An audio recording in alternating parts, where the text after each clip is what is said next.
तो आज हमारे साथ हैं फिट सैनी। तो आज हम बहुत short and crisp live session करेंगे आप लोगों के साथ और डिस्कस करेंगे कि कार्ब्स आर गुड और bad during weight loss.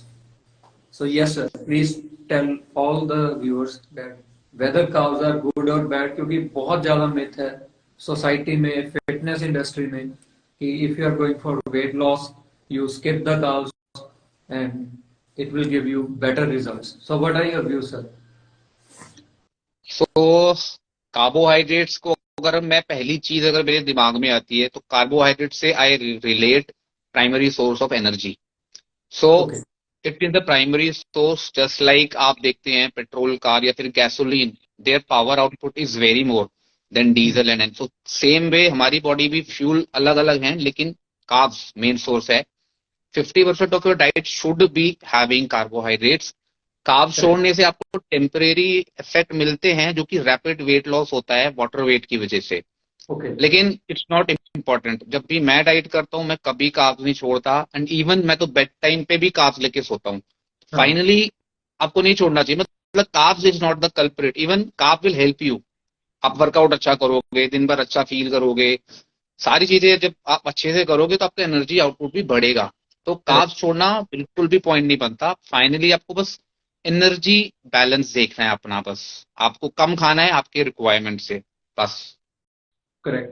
So just now you said us कि carbs are good during bed time as well. आप Yes. bed time लेके सोते हो, बट अक्षय कुमार हो गया, काफी बॉलीवुड एक्टर्स हो गए, वो कहते हैं कि 7 बजे के बाद नहीं खाने का, जब आपने मील्स नहीं लेनी।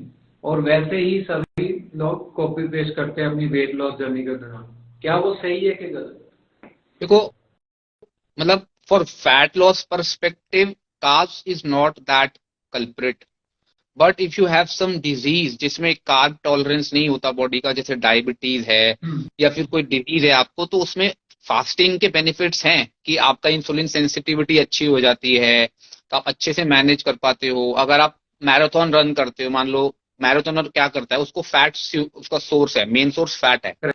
तो हमारी बॉडी बराबर बर्न करती है हर चीज को, हमें नहीं पता कब क्या बर्न हो रहा है। लेकिन जब हम स्लो इंटेंसिटी का वर्कआउट करते हैं तो फैट प्राइमरीली बर्न हो रहा होता है। तो मैराथनर को क्या चाहिए कि उसका फैट प्राइमरी फ्यूल रहे, ना कि कार्ब्स। तो उस केस में क्या करते हैं ना, वो लोग आईएफ फॉलो करते हैं, बहुत ट्रेंडिंग है आजकल इंटरमिटेंट फास्टिंग। उसको करने से आपकी बॉडी फैट को थोड़ा ज्यादा टारगेट करती है, तो it helps their sport, not the fat loss, their sport is being helped. तो ये मतलब बनता है फैट, मतलब इसका कोई रीजन नहीं है कि आप कार्ब्स को छोड़े किसी भी वजह से। ओके।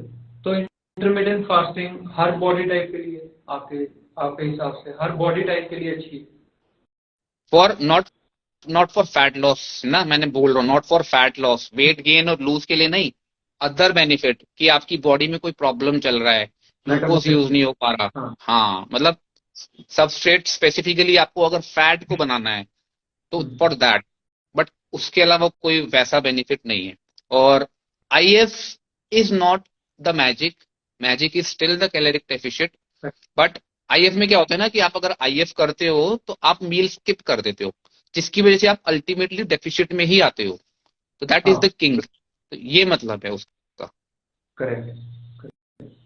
तो टेल द व्यूअर्स कि सपोज हम एक चपाती ले रहे हैं, तो किस में कन्वर्ट हो जाते हैं कार्ब्स? सबसे पहले क्या कन्वर्जन होती है, फिर कहाँ से कहाँ जाता है?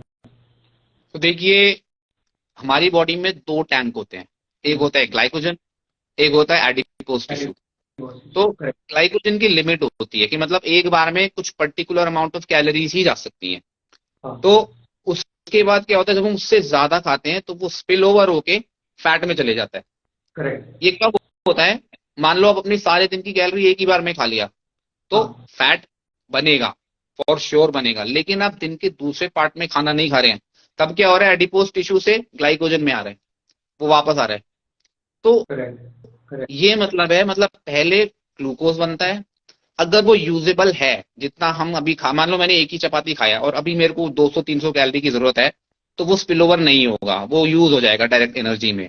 बट अगर मैं 1000 कैलोरी खा लेता हूँ तो 200-300 कैलोरी जाएगी ग्लाइकोजन में, 700 कैलोरी फैट्स में जाएगी, वो कब यूज होगी? जब मैं खाना नहीं खाऊंगा, वो वापस आ जाएगी। तो ये ओके, वही है, बैलेंस की बात है। करेक्ट। तो वर्कआउट से कितनी देर पहले कार्ब्स लेने चाहिए लोगों को? हर हर बॉडी टाइप को लेने चाहिए, जरूरी है कि नहीं? मतलब ये सबका इंडिविजुअल अप्रोच है। मतलब कार्बोहाइड्रेट्स, आप अगर कोई खाना खा रहे हो, आपको क्या लगता है कि खाना खाते ही एनर्जी मिल जाएगा? आपने हाँ, खाया और रेडी।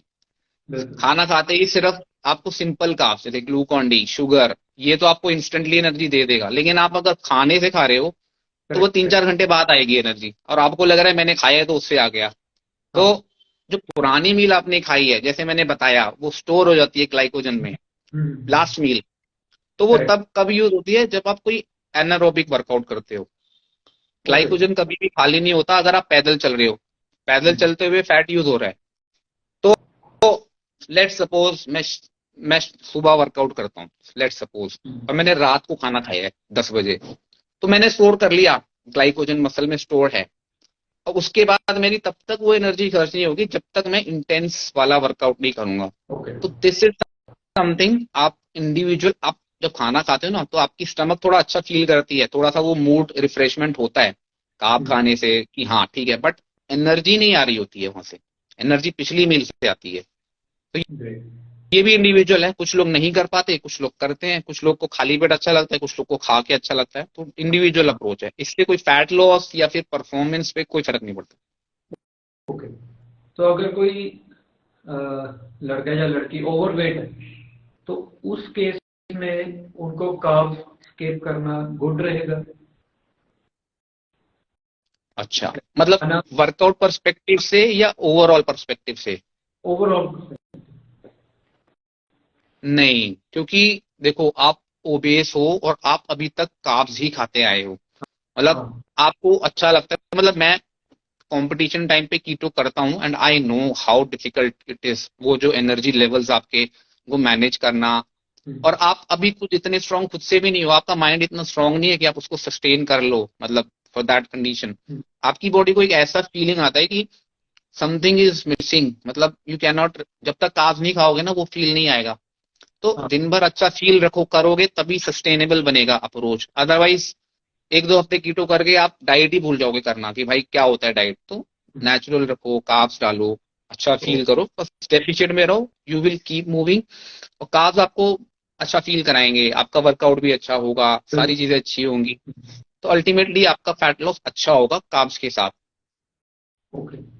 अगर सपोज मिस्टर वो ओबीज है, मिस्टर बी बी भी ओबीज है, दोनों ओवरवेट है, और ए ने कार्ब्स बिल्कुल स्किप कर दिए, बी ने कार्ब्स रखे हैं डाइट में, तो दोनों ने 20-20 किलो लूज कर लिया, तो किसका वेट जल्दी बाउंस बैक होगा आपके हिसाब से?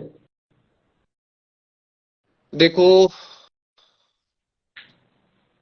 बाउंस बैक जिसने कार्ब्स नहीं खाए थे उसका वेट लॉस, वेट जल्दी गेन होगा। वो क्योंकि क्यों? क्योंकि कार्बोहाइड्रेट्स अपने साथ वाटर को लेके आते हैं, ठीक है। जो उसका वेट लॉस हुआ है ना, दोनों ने 20 लूज किया है, लेकिन जिसने कार्ब छोड़े हैं ना उसने वाटर वेट ज्यादा लूज किया है, ना कि फैट। हम्म। तो कोई बंदा 200 ग्राम कार्ब खा रहा है, ठीक है, उसके अंदर 800 ग्राम पानी रहेगा, हमेशा रिटेंट रहेगा मसल के अंदर। कोई नहीं बिल्कुल। खा रहा, कोई 50 ग्राम ही खा रहा है, तो उसके अंदर सिर्फ 200 ग्राम रहेगा पानी। हाँ। तो जैसे ही वो खाना स्टार्ट करेगा ना, उसके अंदर उतना पानी एकदम से बॉडी में आ जाएगा, ऑल ऑफ अ सडन। और हम्म। उसको ब्लॉटिंग इश्यूज भी हो सकते हैं, क्योंकि एकदम से वो कार्ब्स नहीं खा रहा था, एकदम से खाने लगा, तो ब्लॉटिंग भी होगी, पानी भी आएगा।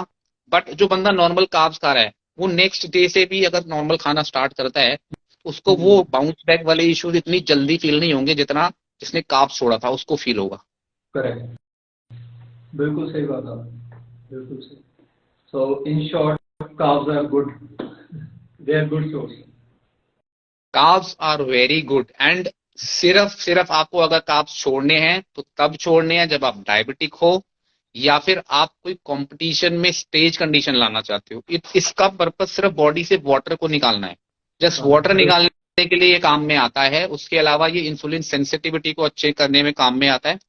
उसके अलावा आप इसको कहीं भी अप्लाई मत करिए, कोई फायदा नहीं है, बल्कि टॉर्चर हो जाओगे, सस्टेनेबल नहीं रहेगा, छोड़ दोगे जो भी कर रहे हो।